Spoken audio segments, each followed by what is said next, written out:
मच्छरों का झुंड उसके चेहरे पर मंडराने लगता है और पसीने से भीग जाती है। काश उस दिन दादा दादी ने मुझे इनके साथ में नहीं भेजा होता, मेरी इतनी बुरी जिंदगी नहीं होती। ये मच्छर, ये गर्मी, ये भगवान मेरा क्या होगा? क्या मेरी रातें ऐसी दर्दनाक रहेंगी? रोते रोते गौरी की आंख लग जाती है। अगली सुबह 5 बजे कल्लो जी चीखती हुई अपने कमरे से आती है। अरे ओ महारानी, जा जाकर हैंडपंप से पानी लेकर आ, मेरे बच्चों को गर्मी हो रही है, परेशान हो रहे हैं, और यहाँ पर महारानी को आराम परवाने से फुर्सत नहीं है। अब जा जाकर बाल्टी भर कर लेकर आ। जी ताई जी। सुबह के 6 बज रहे हैं। गौरी नीली प्लास्टिक की भारी बाल्टी हाथ में लिए बाहर हैंडपंप से पानी भरकर ला रही है। उसकी आंखों के नीचे काले घेरे और दोनों पैरों और हाथों पर मच्छरों के काटने के बड़े बड़े लाल निशान उभरे हुए हैं। पड़ोस की विमला चाची हाथ में चाय का कप लिए अपनी गैलरी से ये सब देख रही हैं।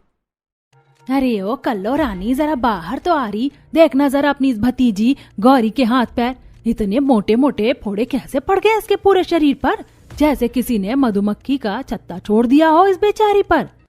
अरे विमला चाची, क्या बताएं तुम्हें, ये गौरी जो है ना, पूरे घर की मिठाई अकेले ही सफा चट कर जाती है अंदर बैठ के। अब तुम तो जानती हो, जिसका खून इतना मीठा होगा उसे तो मच्छर ज्यादा काटेंगे ही ना, सारा खून चूस गए इसके। देखो हमारे निठल्ला निकम्मा को तो एक मच्छर भी नहीं छूता। हाँ चाची, मुझे अच्छे से पता है कि इस घर में किसका खून मीठा है और किसकी जुबान कड़वी है, जो रात दिन मेरे जीवन में जहर घोल रही हैं। अच्छा, हमें तो लगा कि बेचारी को रात भर कोठरी में बंद करके मच्छरों से कटवाती हूँ। चलो मिठाई कम खिलाया करो फिर। अपने घर का देखो, हमारे घर की चिंता मत करो। चोरी का माल मोरी में ही जाता है, जितनी मिठाई चुराएगी उतने मच्छर तो काटेंगे ही। कल्लू जी विमला के अंदर जाते ही गौरी का कान पकड़कर उसे अंदर खींचती हैं। ओ कलमुही मनूस, बाहर खड़े होकर तमाशा मत दिखा, अंदर जाकर सीधे चूल्हा फूक। दोपहर के 2 बजे हैं। सूरज की सीधी और तीखी धूप खुले आंगन में पड़ रही है। जमीन का फर्श तवे की तरह तप रहा है। अरे ओ कामचोर, सीधे इस तपते फर्श पर घुटनों के बल बैठ और पूरे आंगन का पोछा लगा। बड़ी मम्मी, छाले पड़ गए हैं पैरों में, थोड़ी देर छांव में बैठ जाने दो।